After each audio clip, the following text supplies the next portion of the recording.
Good morning, students. Now, today we'll do the next cell organelle, that is the vacuoles, right? Vacuoles are just like this, which is lies in the cytoplasm, and it is the membrane bound space. Clear? It is a membrane bound space found in the cytoplasm, right? And it contains water, sap and waste. इसके अंदर बेटा पानी या कुछ भी extra जो वो भरा रहता है, and it is lined by a membrane. Its name is tonoplast, right? Now, in case of plant cell, the size of this vacuole is very large, almost 90%. Clear? In case of plants, 90% volume of the cell is covered by the vacuole. But in case of animals, either they are absent or they are very small in size, right? Now, the next cell organelle is mitochondria. It is also called the powerhouse of the cell. And the number of mitochondria present in the cell, it depends upon its activity. The cells which are very active, they have large number, or which are less active, they have less number. Now let's see the structure. Mitochondria is having double layer. This is the outer membrane. It is a double membrane. This one is the outer membrane, and this is the inner membrane. Clear? If you will see, the inner membrane is folded into a finger like projections. जो अंदर की दीवार है बेटा इसे अंदर fold हो जाती है, and these folds are called crista. Singular is crista and plural word is cristae, right? This inner space, ये वाला जो अंदर की खाली जगह है, इसको हम बोलते हैं matrix. Clear? Now these membranes are having specific enzymes, और इन दोनों membranes में खास तरह के enzymes होते हैं बेटा. Clear?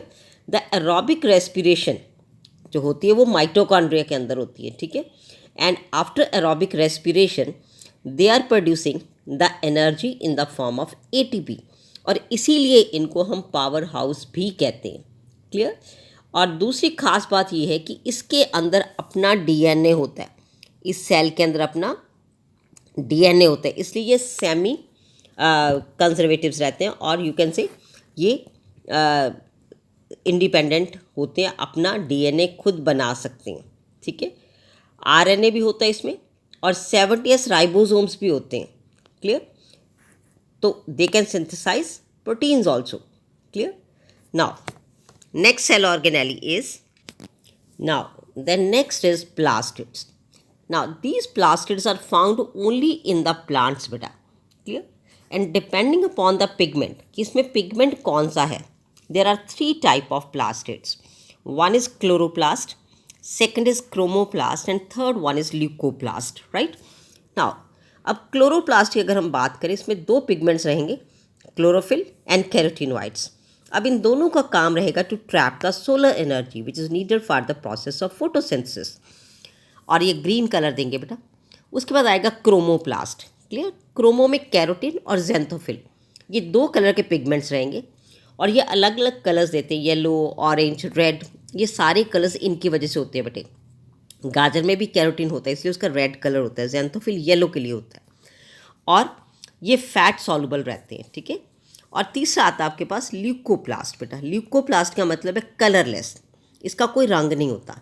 अब इसका काम क्या होता है? They store the nutrients. Now if we talk about the structure of a chloroplast, so it is also a double membrane. This is outer membrane. Clear? And one more membrane is there, ऐसे double membrane इसका बेटे रहेगा, ठीक है. It is a double layer, double membrane, outer and inner. It is not folded like the mitochondria, right? ऐसे it is a double membrane. Now outer and inner membrane, ठीक है. You can label it as a outer membrane, and this one is a inner membrane. Inside you will have a structures like this, जिसके अंदर आपका chloroplast dissolve रहेगा, ठीक है. अब इनको हम एक को क्या बोलते हैं? ये थैलियाँ से होती है बेटे, इसको बोलते हैं थैलाकॉइड. अब इसको याद रखने का, जैसे थालियाँ होती हैं, ठीक है. तो दीज आर द थैलाकॉइड्स. जब ये थालियों की ढेरी लग जाएगी, ठीक है, तो हम इसको बोलेंगे ग्रैनम. फिर हम इसको थैलाकॉइड नहीं बोलेंगे ना, this total is a granum. These are the thylakoids. ना ऐसे सेल में और भी रहेंगे जिसके अंदर क्लोरोफिल भरी रहेगी, and these are attached by a stroma lamellae. ऐसे ये आपस में अटैच रहते हैं एक पाइप की स्ट्रक्चर की तरह. इसको बोलते हैं बेटा स्ट्रोमा लमेली, राइट. उसके अंदर यहाँ पे इसका फ्लूइड्स मैट्रिक्स भरा रहेगा, ठीक है. तो मेन इसमें रहा आउटर मेम्ब्रेन, दो लेयर्स हैं, इनर मेम्ब्रेन, और फिर इसके अंदर मैट्रिक्स है, ये है आपके thylakoid single, this heap is granum, clear. और अंदर इसका भी अपना थोड़ा डीएनए और राइबोसोम्स इसके पास होते हैं, ठीक है, स्ट्रोमा लैमेली जो इनको कनेक्ट करेंगे। तो ये है एक क्लोरोप्लास्ट का सिंपल सा स्ट्रक्चर, राइट। तो इसमें भी एज डीएनए है अपना, आरएनए है, अपने प्रोटीन्स बना सकता है। It is also semi autonomous cell organelle, clear बेटा। और ये आपको सारे ग्रीन प्लांट्स में मिलता है, ग्रीन कलर यहाँ पे भी होगा, आपको क्लोरोप्लास्ट मिलेगा, right. So this is the basics और simple structure of the chloroplast. Now next cell organelle is ribosomes. Ribosomes are basically granules, दाने दाने होते हैं बेटा सेल के अंदर, स्ट्रक्चर के अंदर। Now first time it is observed under the electron microscope by George Palade in 1953, right. पहली बार इसको इलेक्ट्रॉन माइक्रोस्कोप में जब मॉडिफाइड माइक्रोस्कोप बना तो फर्स्ट टाइम 1953 में इसको जॉर्ज पैलेट ने बेटा देखा था इसको, ठीक है। अब ये आरएनए क्योंकि सिर्फ ग्रैन्यूल्स है, दाने दाने हैं बेटा, तो ये किस चीज़ के बने हुए हैं? They are made up of RNA and proteins. ये सिर्फ आरएनए और प्रोटीन्स के बने हुए हैं, इनके बाहर कोई दीवार नहीं होती है, ठीक है, मेम्ब्रेन इज़ नॉट प्रेजेंट। और अगर हम यूकैरियोटिक राइबोसोम्स की बात करें तो दे आर 80S, और प्रोकैरियोटिक सेल में जो राइबोसोम्स होते हैं वो 70S होते हैं। यहाँ पे जो एस वर्ड यूज़ किया गया दैट इज़ स्वीडनबर्ग्स यूनिट, क्लियर, जो सेडिमेंटेशन कॉफिशिएंट बताता है बेटा कि उसकी डेंसिटी और साइज़ कितना है, on the basis of that. अब इसमें दो यूनिट्स होते हैं, एक लार्जर पार्ट होता है, एक छोटा पार्ट होता है, जो मोस्टली सेपरेट रहते हैं और सिर्फ जब प्रोटीन्स बनाने हैं तो ही इकट्ठे होते हैं बेटा। Now, next is cilia and flagella. Now, outside the cell, you can find these structures. These are the extensions. And sometimes you'll find the single structure like this flagella. एक भी हो सकते हैं बेटा, दो भी हो सकते हैं, लेकिन इन दोनों का काम होता है मूवमेंट, क्लियर, सेल को एक जगह से दूसरी जगह लेके जाना। अब इनकी जो आउटर मेम्ब्रेन है ये भी प्लाज्मा मेम्ब्रेन के ही बने होते हैं, ठीक है। और अगर हम फ्लैजेला की बात करें, आप इसको काट के अंदर से देखोगे तो you can find like this. तो इसका ऐसा स्ट्रक्चर रहता है, सेंटर में दो रहेंगे, ठीक है, जैसे आप वॉल पेन होता है ना, उसके अंदर आप 3 रिफल्स डालते हो, 2 डालते हो और उसके बाहर ये, ठीक है, इसीलिए इसको 9+2 कॉम्बिनेशन कहते हैं। और सबसे बाहर ये सारा कवर रहेगा प्लाज्मा मेम्ब्रेन, अंदर छोटे बालों के जैसे लंबी लंबी स्ट्रक्चर्स हैं। फिर इसका एक कॉमन, आप बाहर से देखोगे जैसे कॉमन पेन होता है 3 रिफल्स वाला, तो ये बाहर कॉमन प्लाज्मा मेम्ब्रेन है, ठीक है। ये सेंटर में 2 सेंट्रल माइक्रोट्यूब्यूल्स रहते हैं, क्लियर।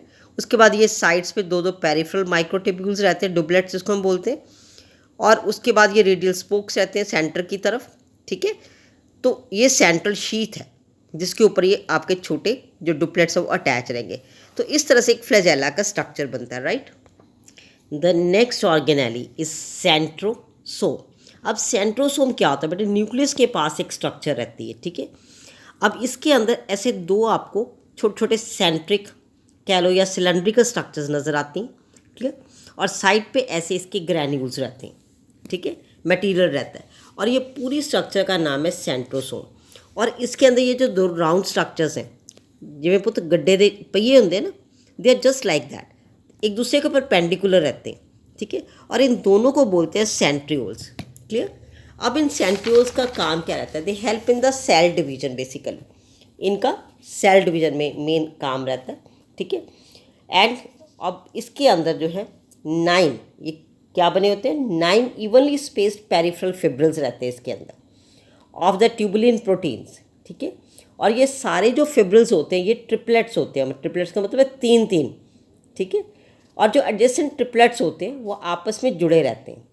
इसका जो सेंट्रल पार्ट होता है that is proximal region of the centriole, ठीक है, वो भी प्रोटीनेशियस का ही बना होता है, प्रोटीन्स का बना होता है, एंड कॉल्ड द हब, ठीक है, उसको हम हब बोलते हैं, which is connected with the tubules of the peripheral triplets by the radial spokes. जैसे ये आपका 2 पहिए होते हैं ना बेटे, पहिए के बीच में ऐसे एक रॉड लगी रहती है जो इसको जोड़ती है, तो उसको हम बोलते हैं स्पोक्स, ठीक है। तो ऐसे अटैच रहते हैं। जैसे मैंने पहले बताया कि इनका मेन काम क्या रहता है, it help in the cell division, ठीक है। ये सेल डिवीजन में मेनी एनिमल्स में हेल्प करते हैं और स्पिंडल्स बनाते हैं। They basically help in the formation of spindle fibres, ठीक है, जो स्पिंडल अपरेटस बनाएंगे during cell division, right. So these are some of the organelles, clear, which is found in the cell. Now next is nucleus. I will tell you in the next video. Thanks beta.